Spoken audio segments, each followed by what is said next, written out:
Injil Lukas pasal yang ke-10 ayat 38 sampai 42 mencatat. Ketika Yesus dan murid-muridnya dalam perjalanan, tibalah ia di sebuah kampung. Seorang perempuan yang bernama Marta menerima dia di rumahnya. Perempuan itu mempunyai seorang saudara yang bernama Maria. Maria ini duduk dekat kaki Tuhan dan terus mendengarkan perkataannya. Sedang Marta sibuk sekali melayani.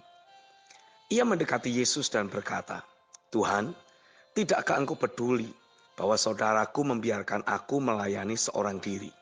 Suruhlah dia membantu aku." Tetapi Tuhan menjawabnya, "Marta, Marta, engkau khawatir dan menyusahkan diri dengan banyak perkara. Tetapi hanya satu saja yang perlu.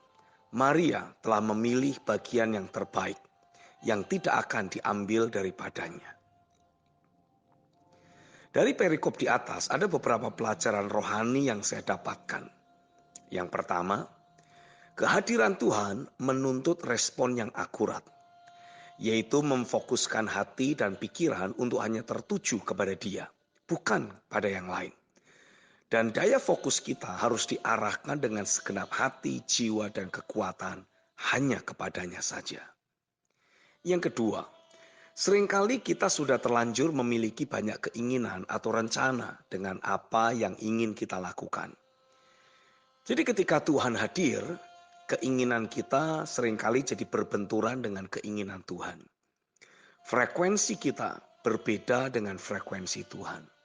Alhasil, kita selalu menerjemahkan kehadiran Tuhan dengan melakukan sesuatu. Padahal Ia mau kita mendengar Dia berfirman, barulah kita melakukan arahannya. Yang ketiga, tekanan, situasi, kondisi, apa kata orang, dan keadaan selalu ingin membuat kita bergerak melakukan sesuatu, menjadi sibuk tanpa arahan yang jelas dari Tuhan.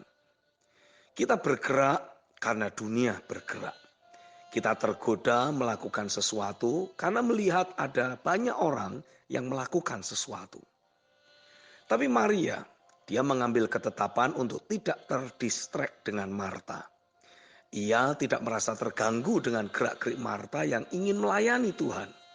Maria berfokus pada keberadaan Yesus. Yang keempat, saya sungguh belajar dari Maria. Ia adalah pribadi yang fokus pada realita Tuhan dan pada firman-Nya.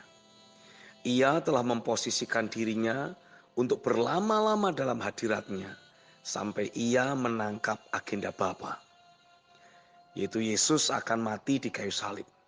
Dan hal ini membuat Maria bergerak melakukan sesuatu untuk Yesus. Dalam Injil Yohanes pasal 12 ayat yang ketiga dituliskan, maka Maria mengambil setengah kati minyak narwastu murni yang mahal harganya, lalu meminyaki kaki Yesus dan menyekannya dengan rambutnya. Dan bau minyak semerbak di seluruh rumah itu. Sedangkan dalam Markus pasal yang ke-14 ayat yang ketiga dan ayat yang ke-8 sampai 9 mencatat, ketika Yesus berada di Betania, di rumah Simon si Kusta, dan sedang duduk makan, datanglah seorang perempuan membawa suatu buli-buli pualam berisi minyak narwastu murni yang mahal harganya. Setelah dipecahkannya leher buli-buli itu, dicurahkannya minyak itu ke atas kepala Yesus. Ia telah melakukan apa yang dapat dilakukannya. Tubuhku telah diminyakinya sebagai persiapan untuk penguburanku. Aku berkata kepadamu, sesungguhnya di mana saja Injil diberitakan di seluruh dunia, apa yang dilakukannya ini akan disebut juga untuk mengingat Dia. Yang kelima, bukti bahwa kehidupan kita memperkenan hati Tuhan seharusnya terucap dari mulut Tuhan sendiri, bukan dari diri kita ataupun dari orang lain. Itu merupakan kesaksian roh yang kita terima di dalam batin. Ibrani 11 ayat yang ke-6. Maria mendapatkan kesaksian dari Yesus sendiri bahwa apa yang dilakukannya telah memperkenan hati Tuhan. Injil Lukas pasal yang ke-10 ayat 42 mencatat, tetapi hanya satu saja yang perlu. Maria telah memilih bagian yang terbaik, yang tidak akan diambil daripadanya. Dan Markus pasal yang ke-14 ayat yang ke-6, lalu ayat 8 dan 9 mencatat. Tetapi Yesus berkata, biarkanlah dia. Mengapa kamu menyusahkan dia? Ia telah melakukan suatu perbuatan yang baik padaku. Ia telah melakukan apa yang dapat dilakukannya. Tubuhku telah diminyakinya sebagai persiapan untuk penguburanku.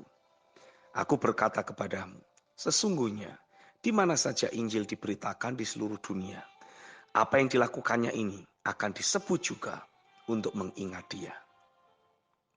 Prinsip yang keenam, hidup kita akan berdampak sampai pada kekekalan ketika kita mencintai hadiratnya, tinggal dalam hadiratnya, mendengarkan dia berkata-kata dan melakukan apa yang dia katakan.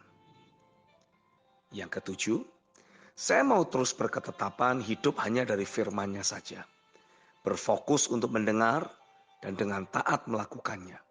Karena itu adalah porsi atau fokus bagian saya yang tidak boleh diambil oleh situasi, kondisi, dan siapapun juga. Amin.